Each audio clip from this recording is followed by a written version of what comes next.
Boa tarde, boa noite para todo mundo.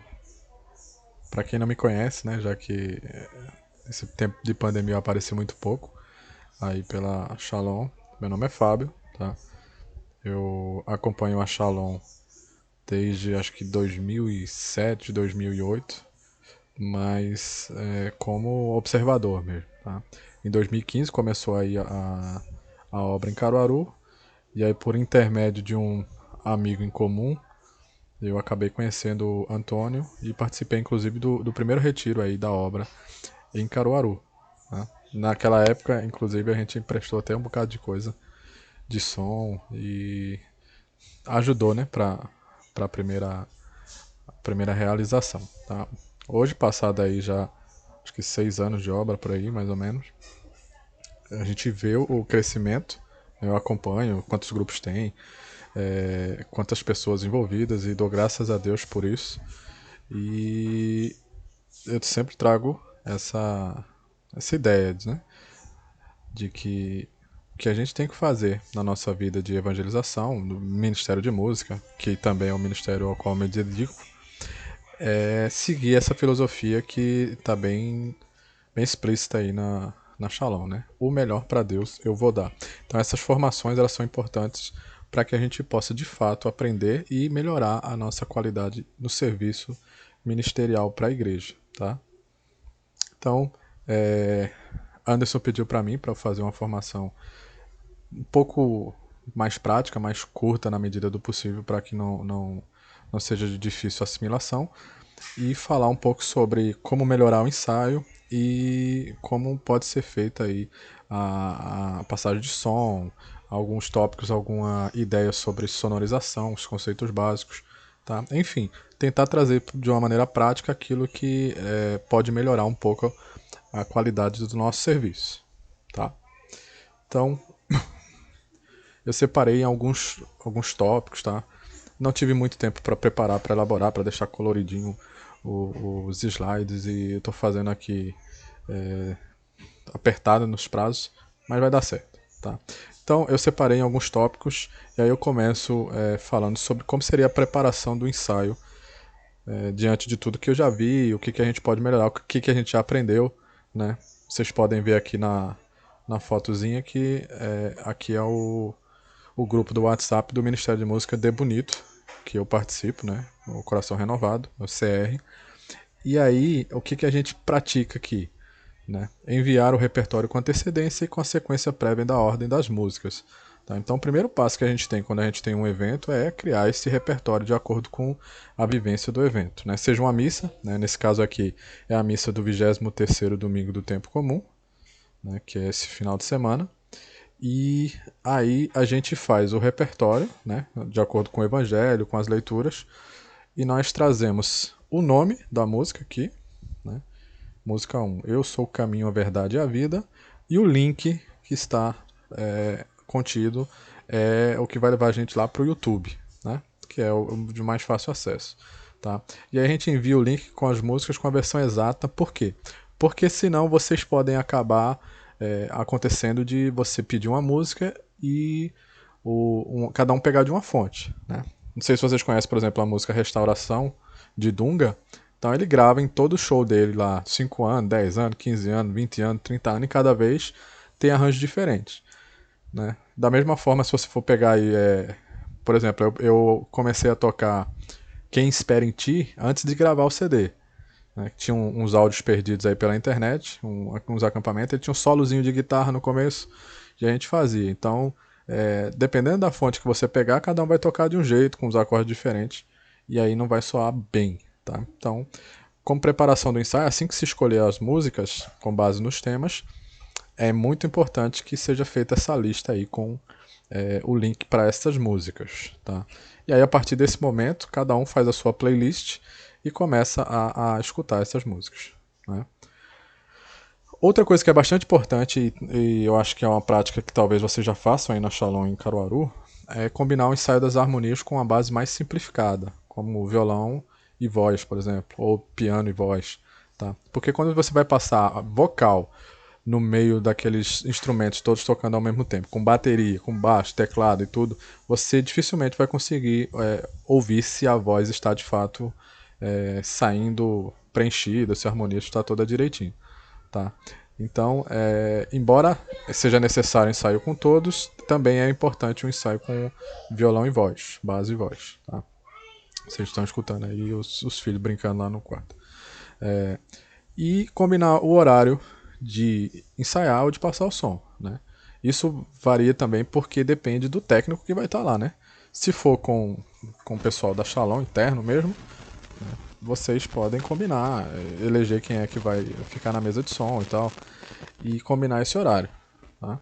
Mas é bastante importante que quando a gente combina o horário, é o horário da gente começar, tá? Não é o horário da gente chegar, não. Senão não tem proveito para os ensaios. É uma coisa que a gente aprendeu aqui ao longo do tempo também. Tá? Aí, quando faz a divisão dessas músicas, foram escolhidas e tal, se não partiu do vocalista, dos cantores, de quem vai ministrar a música, a escolha dessas músicas, é muito importante que seja encontrado aí qual foi a fonte que gerou essa letra, né? Normalmente a gente consegue identificar, a gente escuta um pedaçozinho de uma música, sei lá, por exemplo, Confia em Mim, Vida Reluz, e a gente assimila com aquela parte lá de Jesus no barco, né? Não tenhas medo, pois eu estou aqui. Então, nós precisamos encontrar e estar em harmonia com a leitura, ou de outras formas, às vezes, com algum ensinamento doutrinário, né? Uma carta, um livro, né? E aí a gente precisa ter um pouco do conhecimento sobre aquilo para que a gente possa falar mais, melhorar o conteúdo na ministração. Né? Então, para quem canta, para quem vai conduzir, é bastante interessante. Né? Inclusive, isso facilita que a gente possa fazer as transições entre as músicas, porque você tem o que conversar, você tem o que falar, você tem o que preparar o pessoal diante do que vem a ser tocado em seguida. Tá? E o momento de louvor é um momento de preparação para receber a palavra ou para uma adoração, por exemplo. Então a gente tem que ter muito cuidado para que esse momento de louvor ele não venha a causar qualquer tipo de desconforto para preparar para esse momento. Né? Então nós temos que saber, por isso que é importante a ordem das músicas e tal, e saber o momento de dar aquela ralentada, aquela diminuição, baixar a empolgação para poder trabalhar para um próximo momento. Tá? Luiz Carvalho, da Comunidade Recado, ele dizia que a gente trabalha mais ou menos como um anestesista. Né? A gente não faz a cirurgia, a gente não faz a conversão das pessoas, a gente faz a preparação para que eles possam de fato acolher a palavra ou o próprio Jesus na Eucaristia. Tá? Então nós temos essa função. Tá? E aí a gente tem que tomar muito cuidado para que a gente não atrapalhe isso. Né? Como é que a gente pode atrapalhar isso, por exemplo? A gente pode estar com problema nos volumes, a gente pode estar com os instrumentos mais altos do que a voz e a pessoa não consegue escutar a palavra que vem. Tá? Então nós temos que ter um cuidado muito grande em não sermos instrumentos de atrapalho da ação de Deus. Tá? Não, como diz no Evangelho, né, não importa que nós cresçamos, e sim que Jesus cresça. Tá? Então, esse é um ponto de bastante... que a gente tem que buscar bastante santidade, porque o normal, quando a gente está tocando, ao invés, por exemplo, da gente resolver um problema de som, não estou escutando a guitarra, o que a gente faz? Aumenta a guitarra. Aí, quando você aumenta a guitarra, o baixista começa a pensar, não estou escutando baixo, então vou aumentar o baixo. Aí acontece que ninguém organiza ou harmoniza isso para baixo. Todo mundo vai sempre aumentando o volume. E aí chega um ponto que sumiram as vozes, né? E a gente tem que ter bastante cuidado com isso. É muito importante, inclusive, eu vejo isso na prática, porque quando a gente vai tocar aqui acaba que eu fico na mesa e tocando, mas é muito importante que tenha uma pessoa separada para ser o mesário dentro dos eventos, do ministério. Uma pessoa que se dedica a estudar para poder ver direitinho como é que é o melhor caminho, tá? E aí, ó, recebemos as músicas, preparação para o ensaio, fizemos a playlist, né? Tá lá no YouTube, clicou, começa a escutar as músicas. O que eu faço em casa? A gente não pode deixar para escutar esse repertório no dia que vai tocar, na última hora, no dia do ensaio, tá? A gente precisa parar, escutar a música, dar play, vai tomar banho, fica escutando. Qualquer lugar que você tiver, você vai lá e começa a escutar.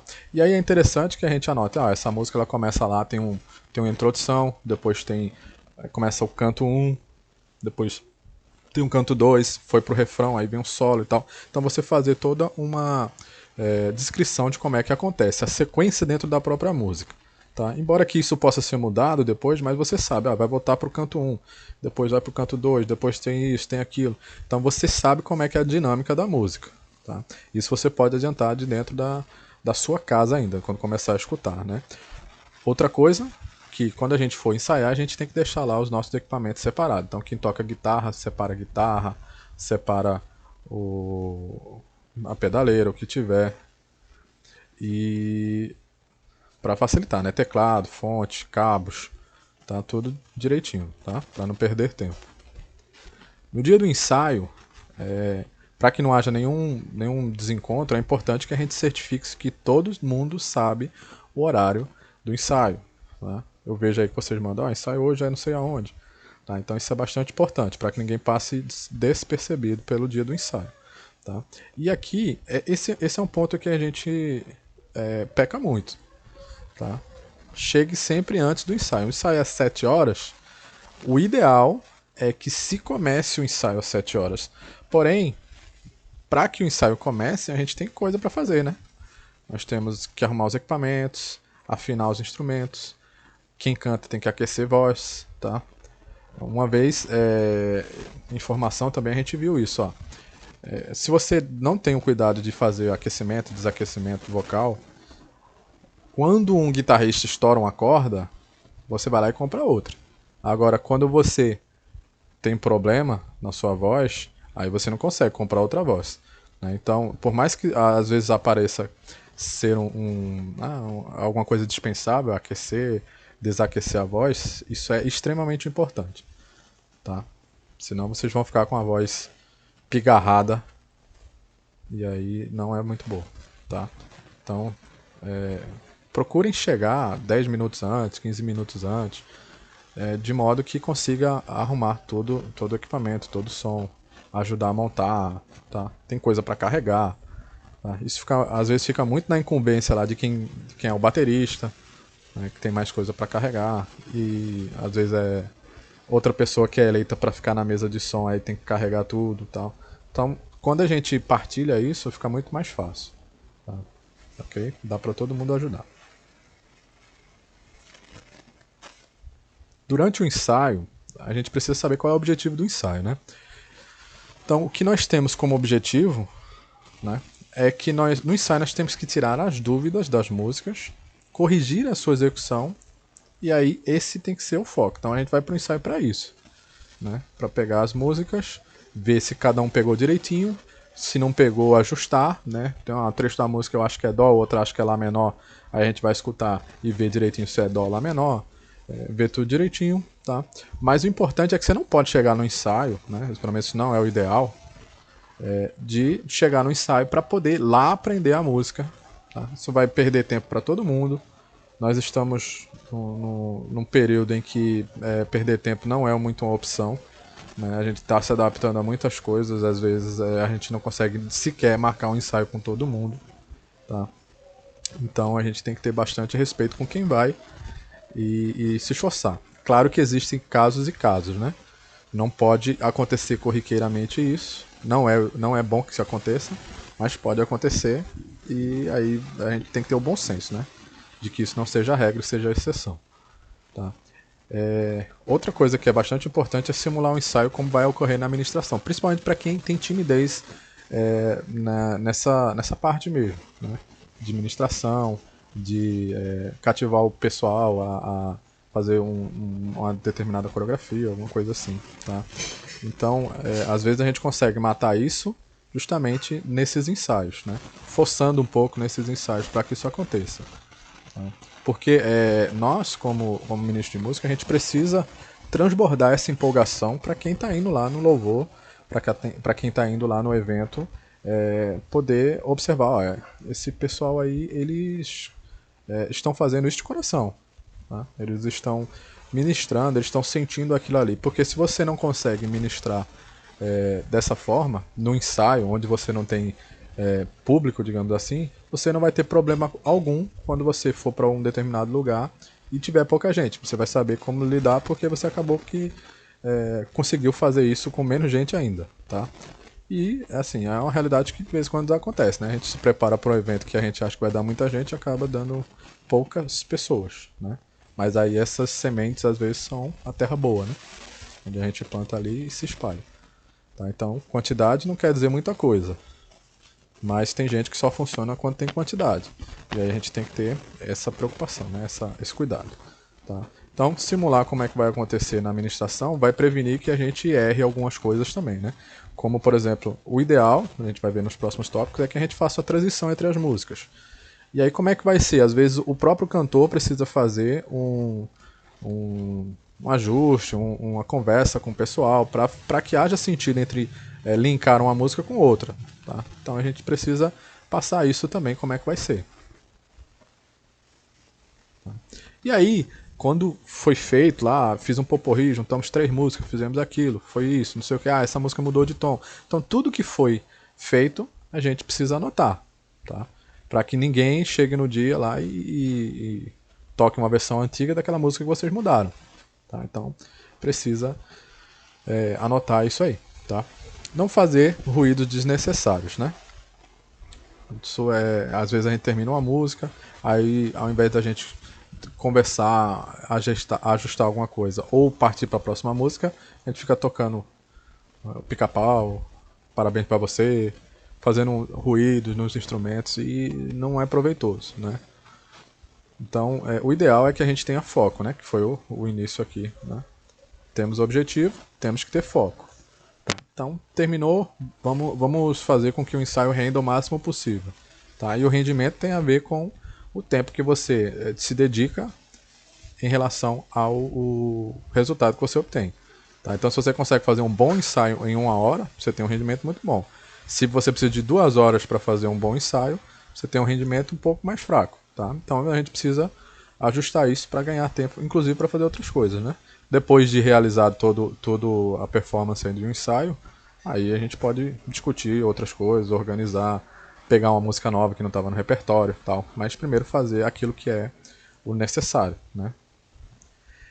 Errar é normal, né? E aí quando a gente erra numa música, o ideal é que a gente faça a correção daquele ponto. Errei o refrão, vou corrigir o refrão. Depois que fez o refrão, aí a gente segue a música. Tá? Errei lá no canto 2, então corrige o canto 2. Depois que corrigiu cada um dos pontos, sentiu cada um dos pontos, aí a gente vai avançar para passar a música inteira, para ver se não erra quando passa todo mundo junto. Tá? E aí funciona. Tá? O que não pode é, por exemplo, eu errei o refrão, eu começo a música de novo até chegar no refrão e fazer. Isso vai levar muito mais tempo. Tá? Então a gente tem esse cuidado de fazer a música inteira, né, corrigir todos os pontos para depois passar ela mais uma vez. E aí quando fizer e passar a música inteira, a gente vai gravar essas músicas. Tá? Eu não sei como é que está funcionando aí, mas aqui em Bonito muitas vezes a gente não consegue reunir todos os instrumentistas no mesmo ensaio. Então o que a gente faz? Quem vai passar as músicas, vai definir as coisas e vai gravar o ensaio. Então a gente grava o ensaio, manda no grupo, e aí o baixista não foi, mas ele vai poder escutar como é que a gente fez no ensaio, se a gente mudou algum arranjo, fez alguma coisa, qual é o tom que tá, e vai pegar o baixo acompanhando a gravação que a gente fez. Tá? E aí, nessa realidade, quando chega no dia, a gente consegue passar as músicas como se a pessoa tivesse participado do ensaio. Tá? Não é uma realidade, nem todo mundo consegue participar de todos os ensaios. Tá? Nesses ensaios, a gente também pode utilizar para fazer a transição das músicas. Né? Essa transição das músicas, elas dão um brilho especial, elas dão uma cara de diferente e demonstra para o pessoal, né, que você dedicou tempo, dedicou trabalho no seu ministério. Né? Então, mesmo que você pegue músicas que você toca sempre, quando você faz algum tipo de arranjo, você demonstra, ó, esse pessoal ensaiou, a gente consegue escutar. Vocês são instrumentistas, são cantores, vocês percebem quando um ministério está ensaiado ou não está ensaiado. Tá? E aí, a parte de transição das músicas só fluem quando tem ensaio de fato ali, tá? E aí a gente vai e define a ordem das músicas, né? A ordem final das músicas, né? Porque pode ter sofrido algum tipo de alteração, ok? Então esse primeiro vídeo, espero que vocês tenham aproveitado aí. Eu vou gravar agora em sequência a parte de sonorização, só um conceito básico também. Mas a parte do ensaio, eu acho que as dicas principais que eu poderia dar, né? Eu tô servindo a igreja aí, eu acho que desde 2002, 2003, então tem um bocadinho de tempo, né? Já errei bastante, né? Já aprendi bastante com os meus erros também, né? Já fiz bastante formação, e estamos aí à disposição para qualquer coisa, tá? Sempre que a Shalom precisa e eu posso, eu estou aí disponível também. E contem comigo, né, nas orações e também, assim que possível, na presença mesmo. Tá bom? Deus abençoe e vamos continuar aí com o vídeo 2, parte de sonorização.